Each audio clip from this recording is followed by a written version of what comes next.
Taong 2014, nang mapag-alaman ni Shirley na mayroon siyang ovarian cysts. Maliliit pa lamang ito kung kaya't hindi pa kailangang operahan.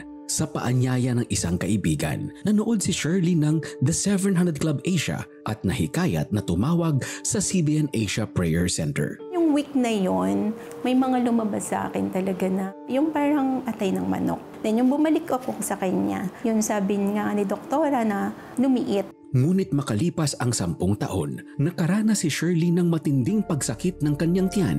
Yung sakit na yun, hindi mo talaga kakayanin. As in, ang sakit-sakit po. Yung parang mawawalan ka ng hininga sa sobrang sakit. Kumonsulta siya sa doktor at nalaman na lumaki ang kanyang bukol sa ovary na umabot sa 14 centimeters. Dahil dito, kinailangan siyang operahan.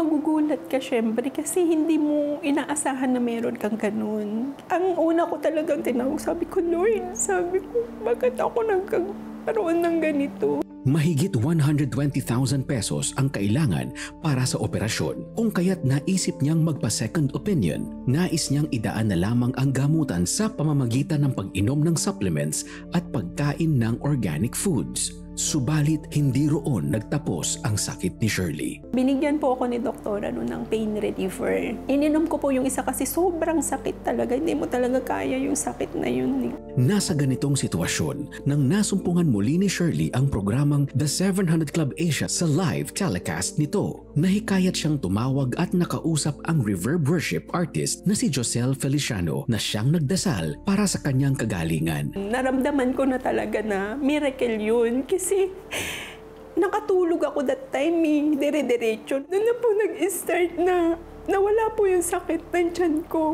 Kinabukasan, paglabas ng CR ni Shirley ay nakaramdam siya ng kakaibang ginhawa at nawala ang ilang araw ng iniindang sakit. Kinuha ko yung Bible. Sabi ko, Lord, salamat. Nakapanood muli si Shirley ng live telethon at tinanggap ang prayer ng host na si Alex Tinsay tungkol sa mga may sakit sa pagkababae. Merong sakit sa cancer sa pagkababae. In the name of Jesus, I declare healing right now. Receive your healing. Kinapa ko po yung dito ko. Wala na po akong makapa. Sabi ko, Lord, totoo po talaga kayo, sabi ko. Inuloy ni Shirley ang pag-iinom ng supplements at pagkain ng organic foods sa loob ng 3 buwan. Sabi po nung OB ko, sabi niya, wala na yung bukol mo. Wala na yung operahan natin, nag-normal na siya. Anong ginawa mo? Sabi niya, sabi ko, Dok, nagpa-pray over po ako sa 700 Club. Miracle po. Magpasalamat ka dun. Sabi niya, I believe in miracles. Sabi niya, kinalabutan ako sa iyo. Tinanggap ni Shirley ang paanyaya ng CBN Asia Prayer Center na dumalo sa mga online Bible study ng isang simbahan. Naisip ko na parang dahil na-inspired ako sa mga natutulungan ng 700 Club. Sabi ko, Lord, alam ko ikaw na lang ang magbalik sa akin nito. Simula 2014 hanggang ngayon ay tapat na nagdodonate si Shirley sa gawain ng Panginoon sa CBN Asia. Nagpapasalamat po ako sa 700 Club dahil ginamit po sila ng Panginoon na makatulong sa mga iba't ibang sakit.